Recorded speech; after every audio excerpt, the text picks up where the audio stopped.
রাজ্যের আবেদন উড়িয়ে চাকরি প্রার্থীদের জামিন মঞ্জুর। ধৃত 4 চাকরি প্রার্থীকে জামিনে মুক্ত করল আলিপুর আদালত। গত 22শে ডিসেম্বর মুখ্যমন্ত্রীর বাড়ির কাছে বিক্ষোভ দেখিয়ে বন্দী চাকরি প্রার্থীদের ফেলে জেল হেফাজতে চেয়েছিল পুলিশ। ধৃত 4 চাকরি প্রার্থীকে আরো 14 দিনের জন্য জেল হেফাজতে চেয়ে আবেদন করা হয় আদালতে। গত শুক্রবারই বিক্ষোভ দেখিয়ে গ্রেপ্তার করা হয়েছিল 59 জন আপার প্রাইমারি চাকরি প্রার্থীদের। গত শনিবারই 55 জন চাকরি প্রার্থীর জামিন মঞ্জুর করে আদালত। আর ধৃত 4 চাকরি প্রার্থীকে এবার জামিনে মুক্ত করলো আলিপুর আদালত। আরো বিস্তারিত জানবো, সরাসরি আমাদের প্রতিনিধি পার্থ প্রতিম ঘোষ আমাদের সঙ্গে রয়েছে। পার্থ,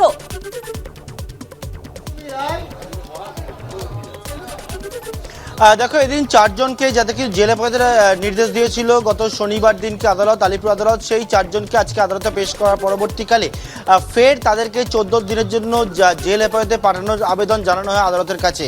কিন্তু বিচারক তিনি প্রশ্ন করেন সরকারি আইনজীবীকে যে ডেভেলপমেন্ট কি আছে, তার কোনো সদুত্তর তিনি দিতে পারেননি এবং ডেভেলপমেন্ট সম্পর্কে সদুত্তর দিতে না পারার জন্য যে 4 জনকে জেলে পাঠানোর জন্য ফের আবেদন জানানো হয়েছিল সেই 4 জনকে কিন্তু জামিন দিল আলিপুর আদালত। এবং যে বিষয়টা বলা হলো, তাদেরকে অন্তর্বর্তী জামিন দেওয়া হলো 2000 টাকার বন্ডে এবং ভিআইপি জোনে তারা প্রবেশ করতে পারবে না।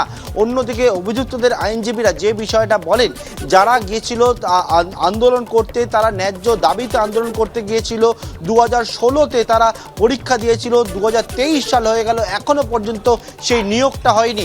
সেই সম্পর্কেই তারা ডেপুটেশন দিতে মুখ্যমন্ত্রীর বাড়ির কাছে তারা গিয়ে পৌঁছেছিল এবং তার পরবর্তীতে তাদেরকে গ্রেপ্তার করা হয় এবং তাদের জন্য জামিনের জন্য আবেদন জানানো হয়। কিন্তু সেক্ষেত্রে সরকারি আইনজীবী আগের দিনের যে অর্ডার শিট সেটা উল্লেখ করেন এবং তার পরবর্তীকালে বিচারক যে প্রশ্ন করেন, আবারও বলবো যে ডেভেলপমেন্ট কি আছে সেই বিষয়ে কিন্তু কোনো সদুত্তর দিতে পারেননি। সেক্ষেত্রে বলা হয় যে 9 জন পুলিশকর্মী আহত হয়েছিলেন, তাদের মেডিকেল রিপোর্ট দেওয়া রয়েছে এবং সেই ক্ষেত্রে কিন্তু প্রত্যেককেই জামিন দিয়েছেন আলিপুর আদালতের বিচারক। আমার সঙ্গে রয়েছেন আপার প্রাইমারির অন্যান্য যারা আন্দোলনকারী চাকরি প্রার্থীরা, তারা রয়েছেন, তাদের কাছে জিজ্ঞেস করবো আজকে প্রত্যেককেই জামিন দিল আদালত, কি বলবেন?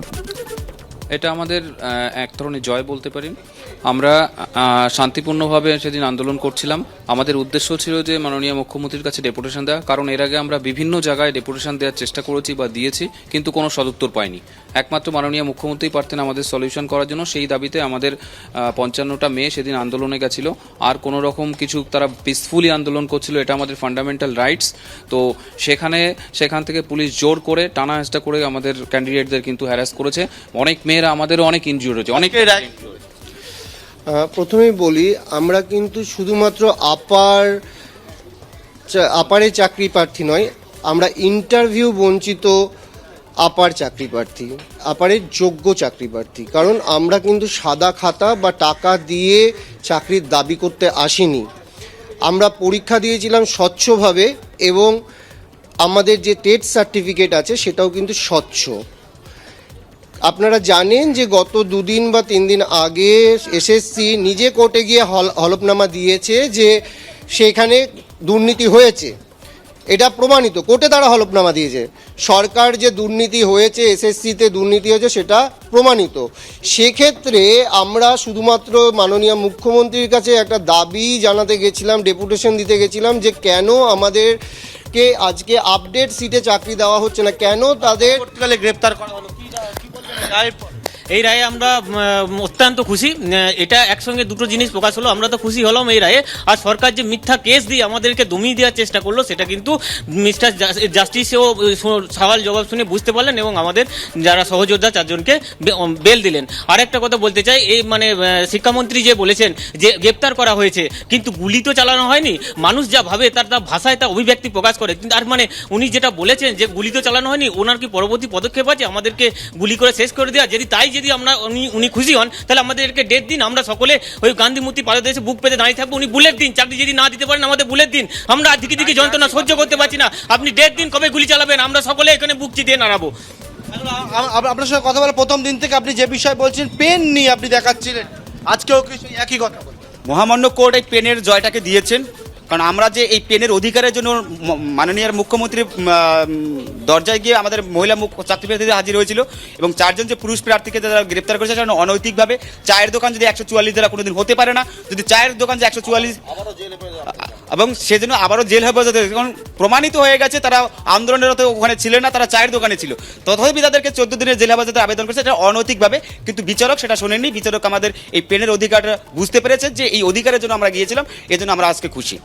এবং যে চারজনকে জামিনের আবেদন জানানো একেবারেই হয়েছিল পার্থ, তুমি আমাদের সঙ্গে থাকো। এই মুহূর্তে আমরা টেলিফোন লাইনে যোগাযোগ করতে পেরেছি আইনজীবী তথা সিপিএম সাংসদ বিকাশ রঞ্জন ভট্টাচার্যের সঙ্গে।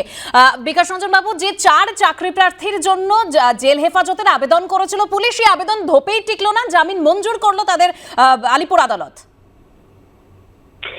দেখুন, কিছুক্ষণ আগেই আপনারা আমার একটা মতামত নিয়েছিলেন, তখনই আমি বলেছিলাম যে বিচারক এটা খারিজ করে দেবেন। তার কারণ, শান্তিপূর্ণ বিক্ষোভটা সাংবিধানিক অধিকার। মুখ্যমন্ত্রীর বাড়ির সামনে বিক্ষোভ দেখাটা কোনো অপরাধ নয়। যে মুখ্যমন্ত্রী বা যে পুলিশ প্রশাসন বাড়ির সামনে শান্তিপূর্ণ বিক্ষোভকে অপরাধমূলক মনে করেন, তাদের নৈতিকভাবে গণতান্ত্রিক প্রশাসনে থাকার কোনো ক্ষমতাই নেই। কলকাতা পুলিশ নির্লজ্জ ভূমিকা দেখা গেল। তারা এত নিম্ন স্তরে নেমে গেছেন তদন্ত করার ক্ষেত্রে, যে তারা এই ধরনের আন্দোলনের লোকে হেফাজত নেয়, পরে ছেড়ে দেয় যাতে শান্তি বজায় থাকে। সেক্ষেত্রে তারা পুলিশ হেফাজত চাইলেন 15 দিনের। বোঝাই যাচ্ছে যে পুলিশ তদন্ত ছাড়া অন্য কিছু করবার চেষ্টা করছিলেন এদের নিয়ে। ধন্যবাদ বিচার ব্যবস্থাকে, বিচারকরা সচেতনভাবে সিদ্ধান্ত নিয়েছেন। আমরা এইরকম বিচারকই চাই, যারা স্বাধীনভাবে মানুষের গণতান্ত্রিক অধিকারের পক্ষে দাঁড়িয়ে রায় দেবেন। ধন্যবাদ। বড়দিন আজকে, এবং সেই বড়দিনে বড় ধাক্কা রাজ্যের। 4 চাকরি প্রার্থীর জামিন ফের জেল হেফাজতের সওয়াল পুলিশের, খারিজ আদালতের। ফের রাজ্যের আবেদন উড়িয়ে চাকরি প্রার্থীদের জামিন মঞ্জুর। ধৃত 4 চাকরি প্রার্থীকে জামিনে মুক্ত করলো আলিপুর আদালত। সরাসরি আবারও চলে যাবো আমাদের প্রতিনিধি পার্থ প্রতিম ঘোষ আমাদের সঙ্গে রয়েছে। পার্থ,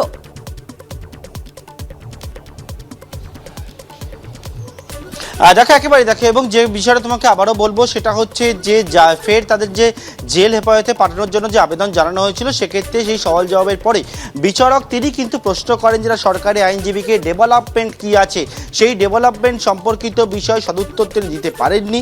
এবং তার পরবর্তীকালে আমরা দেখলাম 4 জনকে, যাদেরকে ফের 14 দিনের জন্য জেল হেফাজতের আবেদন জানানো হয়েছিল, প্রত্যেককেই কিন্তু আলিপুর আদালতের বিচারক তিনি কিন্তু জামিন দিয়েছেন। এবং যারা চাকরি প্রার্থীরা রয়েছেন, যারা কিন্তু আন্দোলনের সঙ্গে দীর্ঘদিন ধরে রয়েছেন, তারাও যে বিষয়টা জানাচ্ছিলেন যে আজকে আদালতের এই রায় তারা অত্যন্ত খুশি, এবং তারা যে বিষয়টা বলছিলেন যে পরবর্তীকালে তারা কিন্তু এই আন্দোলন আরও এগিয়ে নিয়ে যাবে। পার্থ, একটা কথা বলো, আজকে জেল হেফাজতে চেয়ে পুলিশের তরফ থেকে কি বলা হয়েছিল এবং সেখানে আদালতই বা কি বললো?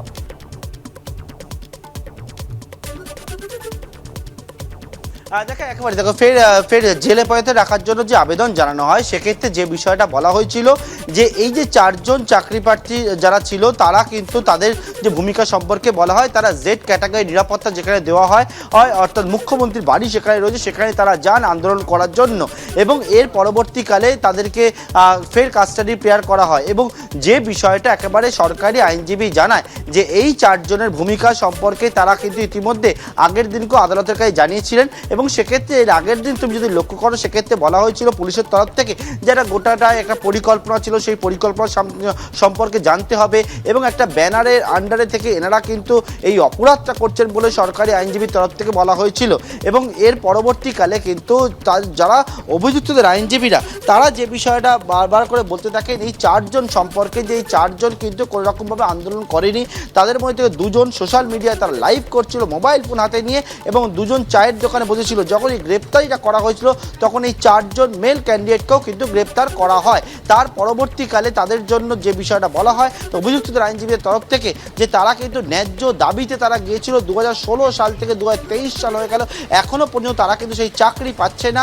তার জন্য ডেপুটেশন দিতে গিয়েছিল, এবং এই গ্রেপ্তার দিয়ে তারা কিন্তু জানায় যে আইনজীবীরা যে কোনো শর্তে জামিনের জন্য একটা আবেদন জানানো হয়। কিন্তু সরকারি আইনজীবীর তরফ থেকে একেবারে যে বিষয় বলা হয়েছিল, বিচারক আবারও বলবো জানতে চান ডেভেলপমেন্ট কি আছে, সেই ডেভেলপমেন্ট সম্পর্কিত বিষয় একেবারে সরকারি আইনজীবী জানান। যে বিষয়টা সেটা হচ্ছে 9 জন পুলিশ কর্মী তারা আহত হয়েছিলেন, সেই সম্পর্কিত আগের দিনই মেডিকেল রিপোর্ট দেওয়া আছে। অর্থাৎ নতুন করে কোনো ডেভেলপমেন্ট সেটা কিন্তু নেই। এমনকি যে পুলিশের যে আবেদন ছিল, সেখানে তাদেরকে জেলে গিয়ে জিজ্ঞাসাবাদেরও কোনো প্রেয়ার ছিল না। তার পরবর্তীকালে বিচারক এই 4 জনকে জামিনের যে আবেদন করা হয়েছিল, সেই আবেদন মঞ্জুর করেন। দেবস্মিতা। একেবারে পার্থ, তুমি আমাদের সঙ্গে থাকো। বড় দিনে বড় ধাক্কা, রাজ্যের 4 চাকরি প্রার্থীর জামিন মঞ্জুর করলো আলিপুর আদালতে। ফের জেল হেফাজতের সওয়াল করেছিল পুলিশ, সেই আবেদন অর্থাৎ সেই আবেদন খারিজ হয়ে গেল আদালতে। হকের চাকরি চেয়ে জেল, বড় দিনে জামিন দিল আদালত। আমাদের সঙ্গে এই মুহূর্তে রয়েছেন প্রদেশ কংগ্রেস নেতা সৌম্য আইচরয়। সৌম্যবাবু, বড় দিনে বড় ধাক্কা এই মুহূর্তে বলা যেতেই পারে, কারণ 4 চাকরি প্রার্থীর জামিন মঞ্জুর করলো আলিপুর আদালত, সেখানে পুলিশ জেল হেফাজতের সওয়াল করেছিল। দেখুন, আর কত মুখ পুরাবে পুলিশ? এক কান কাটা থাকলে সদর দরজা দিয়ে থাকে, 2 কান কাটা থাকলে মধ্য রাস্তা দিয়ে যায়। এই পুলিশ চোর, লুম্পেন, ডাকাত, গুন্ডা, খুনি ধরতে পারে না পশ্চিমবঙ্গে। এদের নেতা পশ্চিমবঙ্গের মুখ্যমন্ত্রী, আর আন্ডারে এই পুলিশ, স্বরাষ্ট্রমন্ত্রী, মুখ্যমন্ত্রী। আর এরা কি উগ্রপন্থী না চোর, ডাকাত? তাদের বিরুদ্ধে যুদ্ধ ঘোষণা করেছে পুলিশ। আজকে আদালতের কাছে থাপ্পড় খেয়েও এদের শিক্ষা হচ্ছে না। বারবার এদের হকের চাকরি চুরি হয়ে গেল। তারা বিক্ষোভ দেখাচ্ছেন, মুখ্যমন্ত্রী বিক্ষোভ সহ্য করতে পারেন না, মুখ্যমন্ত্রীর ঘুমের ব্যাঘাত ঘটছে, তাই মুখ্যমন্ত্রী এদের বিরুদ্ধে পুলিশকে লেলিয়ে দিয়েছেন। আজকে পুলিশকে কার্যত এই নিরপরাধ আন্দোলনকারীদের ওপরে লেলিয়ে দেওয়া হয়েছে। এটা অত্যন্ত দুর্ভাগ্যজনক এবং আদালত যেটা করেছে একদম সঠিক। কড়া থাপ্পড় মেরেছে রাজ্য সরকারের পুলিশের ওপরে এই সিদ্ধান্তে। আদালতের এই সিদ্ধান্তকে আমরা কুর্নিশ জানাই। ধন্যবাদ। 22শে ডিসেম্বর মুখ্যমন্ত্রীর বাড়ির কাছে বিক্ষোভ দেখিয়ে বন্দি চাকরি প্রার্থীদের ফের জেল হেফাজতে চেয়েছিল পুলিশ, আর সেই ধৃত 4 চাকরি প্রার্থীকে আরো 14 দিনের জন্য জেল হেফাজতে চেয়ে আবেদন করা হয় আদালতে, এবং সেই আবেদন খারিজ হয়ে যায়। 4 চাকরি প্রার্থীর জামিন মঞ্জুর করলো আলিপুর আদালত। আইনজীবী ফেরদৌস আমিন কি বলছেন শুনবো। যারা যোগ্য চাকরি প্রার্থী তাদের চাকরি দেওয়া হোক, এই দুটো দাবিতে তারা মুখ্যমন্ত্রীর কাছে ডেপুটেশন দিতে গেছিল। মূলত মহিলারা গেছিল। আজকে যে 4 জনকে গ্রেপ্তার করেছে, আমি আদালতে আজকেও জানিয়েছি যে 4 জনকে, 2 জনকে চায়ের দোকান থেকে তুলেছে, আর 2 জনকে তারা ফেসবুক লাইভ করছিল তাদেরকে তুলে নিয়ে এসে পুলিশ গ্রেপ্তার করেছে। আজকে তিনি বেল দিয়েছেন। আজকে শুধুমাত্র ওই অর্ডারিং পোর্শনটাই আদালতে জানিয়েছে। ফার্দার ডেভেলপমেন্ট কোথায় আছে? পুলিশ এর আগের দিন বলেছিল 9 জন পুলিশ কর্মী তারা ইনজিওর্ড হয়েছে। আবার ফার্দার আর কি ডেভেলপমেন্ট হবে? যদি ইনজিওর্ড হয়ে থাকে সেদিনই হয়ে গেছে। এই মুহূর্তে আমাদের সঙ্গে টেলিফোন লাইনে রয়েছেন বিজেপি নেতা রাহুল সিনহা। রাহুল বাবু, 4 জন চাকরি প্রার্থীর জেল হেফাজতের সওয়াল পুলিশ যেটা করেছিল সেই একেবারে আবেদন খারিজ করে দিল আদালত, সেখানে 4 চাকরি প্রার্থীর জামিন মঞ্জুর করলো। দেখুন, সরকার যে পুরোপুরি প্রতিহিংসা নিয়ে চলছে এটাই তার সবচেয়ে বড় প্রমাণ। প্রথম তো কথা, তারা ন্যায়ের জন্য লড়ছিল, তাদেরকে গ্রেপ্তার করে ছেড়ে দেওয়া উচিত ছিল। তাদেরকে 4 দিনের জেল খাটানোর কোনো যৌক্তিকতা ছিল না। এবং সরকারের প্রতিহিংসা কতটা যে 4 দিন জেল খাটানোর পরেও, তারপরেও কোর্টে তাদের জামিনের বিরোধিতা করছে সরকার। এর থেকে বোঝা যাচ্ছে সরকার যে ন্যায়ের জন্য যারা লড়ছে তাদের বিরোধিতা করছে, এবং যারা যে এই অপরাধ করেছে সেই অপরাধীদের সঙ্গেই সরকার আছে। আর অপরাধকে চাপার জন্য এই জাতীয় শাস্তিমূলক ব্যবস্থার নেওয়ার চেষ্টা করছে, আইনের অপব্যবহার করছে বলে আমরা মনে করি। আমরা ধিক্কার দিই সরকারের এই জাতীয় আচরণকে।